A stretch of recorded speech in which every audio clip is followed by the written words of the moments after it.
Thank you, DJ. Thank you. Good to be here, happy to be here. I'm not up here for long, so I'm just gonna get straight into it. I'm gonna tell you a story about how I got arrested when I was 14 years old, okay? So basically what happened, I was 14 years old, I was out with my friends in the park, right? And there was boys and girls. And the only reason I tell you there were boys and girls is because in 2009, that's the only two genders we had, right? That's just a fact. You can't cancel me, you can't send me where Wiley is, that's just a fact, right? We only had two, now we got 1,000 and I love it, right? I fucking love it, right? And we're having a good time, we're having a great time in this park when suddenly an argument breaks out. In the middle of the argument, this white girl says to me, Kazeem, why don't you go back to where you come from, right? And I was thinking, I don't know, man, you know, Lewisham's kind of rough, you know what I mean? I don't know if I want to go back there, that's why I left, right? But anyway, I realized she was being racist, so I got pissed off, and I'm not proud of this, right? I'm not proud that I did this, but I spat in her face, right? I know, right? But she abused me first. I just reacted. I spat in her face, but it wasn't like a spit. It was like a proper, like, I spat in her. It was like my ancestors were helping me spitting. They were like, spit in her face, you know what I mean? It was like a proper, and I still remember the way it came out. It was like green, and it like span in the air, hit her straight in the forehead, right? Great shot, should have been on Match of the Day. Fucking amazing stuff. She starts going crazy, starts hitting me, her friends drag her off, right? I don't know why she was so mad, right? My best friend was going out with her, so I knew for a fact that that's not the worst thing that's ever been on her face, you know what I mean? So,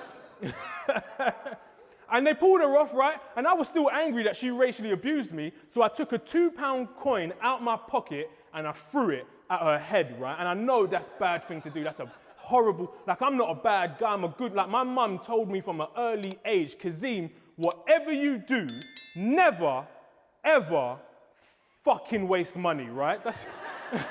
That's what she told me, right? But luckily the £2 coin missed and me and my friends, we left and we went to McDonald's. We're chilling in the McDonald's and then we leave. A police car pulls up and says, you guys wait there. So we wait there. They come right up to me, figure out I'm the guy they're looking for, and then they start reading me my rights.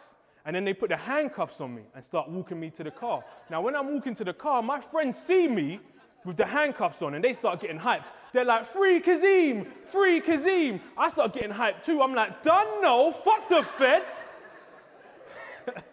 And then I get into the car and I burst into tears, right? I'm like, where's Kazeem gone from 10 seconds ago screaming, fuck feds? And there were 3 arresting officers, a short white female officer, a tall mixed race male officer that would only refer to himself as the sheriff, right?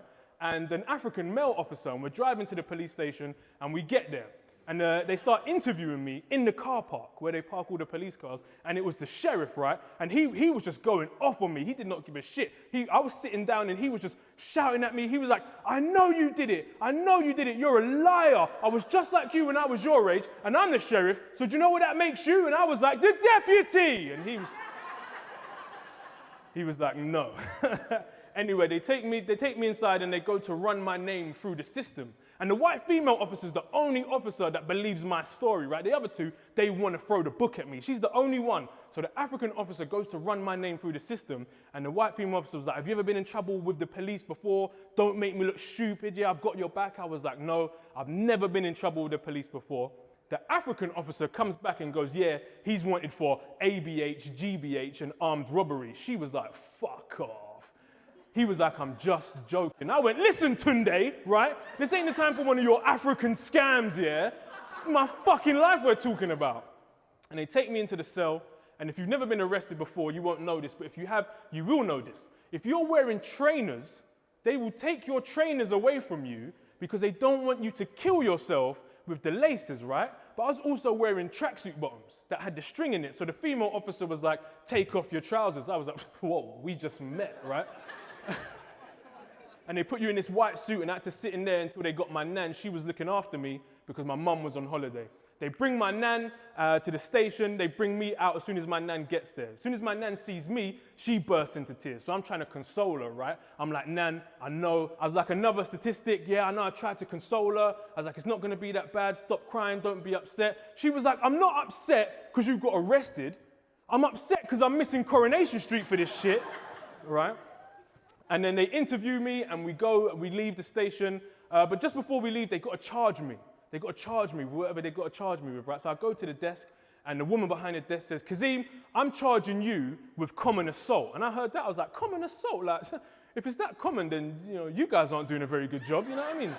Next time I come back here, that better be rare assault, And we leave, and I'm getting anxious now. I'm getting anxious because my mum's coming back off of holiday the next day, and my mum's a very strict woman, very strict. I know she's gonna just go off on me. I'm getting more anxious. It's all evening, I'm anxious, go to bed anxious, wake up, even more anxiety. Then her cab pulls up, I'm sweating. She gets out the cab, and just as I suspected, she's going off on one. She's like, Kazeem, you went outside, you spat in someone's face, you got arrested, and now you have a criminal record. I'm going to send you back to Nigeria. And that's when I knew my mum was really angry with me, because my mum doesn't have an accent, right? And then I listened to what she said at the last bit of her sentence. She said, I'm going to send you back to Nigeria. I'm going to send you back to where you came from. And when she said that, right, I looked at her and I spat in her face. That's been my time, man. I'm Kazeem Jamal. Thank you for having me.